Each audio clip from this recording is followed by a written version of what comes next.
உங்களுக்கு தான் அதிகமா தெரியும். ஏன்னா குறுக்க காவிரி ஆறு ஒண்ணுதான் ஓடுது. இந்த காவிரி ஆறு தாண்டினா கரூர் மாவட்டம். கரூர்ல யார் இருக்கிறா? 10 ரூபா பாலாஜி இருக்கார். அவர் இந்த 10 ரூபாய்க்கு மட்டும் இல்ல, எல்லாத்துக்குமே அவர் தான் பொறுப்பா இருக்கிறார். ஆகவே இங்கே மக்களுடைய குரல் திரு பாலாஜி அவர்களே நீங்க கேட்டுக்கொண்டிருப்பீங்க. என் மீது எகறீங்க, தவறு. மக்கள் முடிவு பண்ணிட்டாங்க. நீங்க எப்பொழுது டாஸ்மாக் கடையில பாட்டிலுக்கு 10 ரூபா அதிகம் வாங்குறீங்களோ அப்பவே மக்களுக்கு தெரிஞ்சுட்டது. ஒரு நாளைக்கு டாஸ்மாக் கடையில 6000 கடை இருக்குது, 1.5 கோடி பாட்டில் விற்குது. ஒரு பாட்டிலுக்கு 10 ரூபா, ஒரு நாளைக்கு 15 கோடி இந்த டாஸ்மாக் கடையில இருந்து மட்டும் வருமானம் வந்துகிட்டு இருந்தது. மாசத்துக்கு 450 கோடி, வருஷத்துக்கு 5400 கோடி, 4 வருஷத்துக்கு 22,000 கோடி டாஸ்மாக் கடையில மட்டும் கொள்ளை அடிச்சிருக்காங்க. இந்த கொள்ளை அடிச்ச பணத்தை வச்சுக்கிட்டு தான் ஆட்டம் போட்டுட்டு இருக்கிறாங்க. அந்த ஆட்டத்திற்கெல்லாம் முடிவு கேட்டுக்கிட்ட காலம் 2026 சட்டமன்ற பொதுத் தேர்தல். முடிவு கட்டுவீங்களா? முடிவு கட்டுவீங்களா?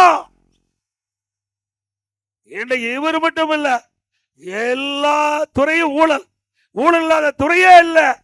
தமிழகத்துல ஆட்சினா ஊழல் ஆட்சி.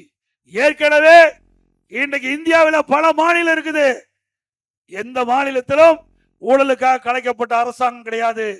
திரு கருணாநிதி அவர்கள் முதலமைச்சர் இந்த காலத்தில் திமுக ஆட்சி. ஊழலுக்காக கலைக்கப்பட்ட ஒரே அரசாங்கம் திமுக அரசாங்கம். ஊழல் ஊற்றுக்க திமுக என்றால் ஊழல், ஊழல் என்றால் திமுக. அப்படி ஊழல் மிதிக்கின்ற அரசாங்கம் அகற்றப்பட வேண்டும். அது மட்டுமில்ல, எப்பொழுது பார்த்தாலும் பேசுகிறார் அண்ணா திமுக பிஜேபிக்கு அடிமைன்னு. ஸ்டாலின் அவர்களே, உங்களை போட கொத்தடிமை நாங்கல்ல.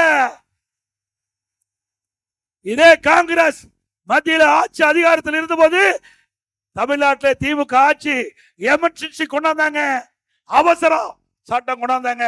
அந்த எமர்ஜென்சில மிசாஸ் சட்டம் கொண்டாந்தாங்க.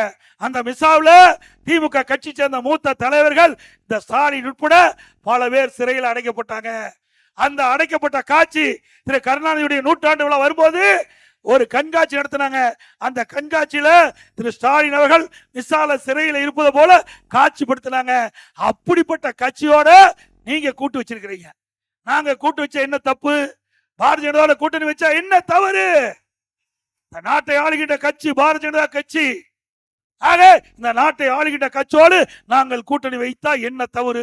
இதே திராவிட முன்னேற்ற கழகம் 1999ஆம் ஆண்டு நாடாளுமன்ற தேர்தல். அந்த நாடாளுமன்ற தேர்தலில் திராவிட முன்னேற்ற கழகம் பாரதிய ஜனதா கூட்டணி அமைச்சு வெற்றி பெற்று மத்தியிலே மறைந்த வாஜ்பாய் அவர்கள் பிரதமராக இருந்தாங்க. அந்த மத்திய அமைச்சரவையில் திமுக கட்சி சேர்ந்த முரசொலி மாறன் அமைச்சராக இருந்தார். அப்பெல்லாம் பாரதிய ஜனதா கட்சி நல்ல கட்சி. இப்போ மதவாத கட்சி. 2001ஆம் ஆண்டு திராவிட முன்னேற்ற கழகம் திமுக திராவிட முன்னேற்ற கழகம் பாரதிய ஜனதா கூட்டணி சட்டமன்ற பொது தேர்தல் நடைபெற்றது. அதுல கூட்டணி சேர்ந்து போட்டியிட்ட கட்சி தான் திமுக கட்சி. இன்றைக்கு மக்கள் செல்வாக்கு இழந்து விட்டாங்க. திராவிட முன்னேற்ற கழகம் மக்களை பார்த்து அஞ்சுகிறது. இந்த கூட்டணி பார்த்து பயப்படுகிறார்.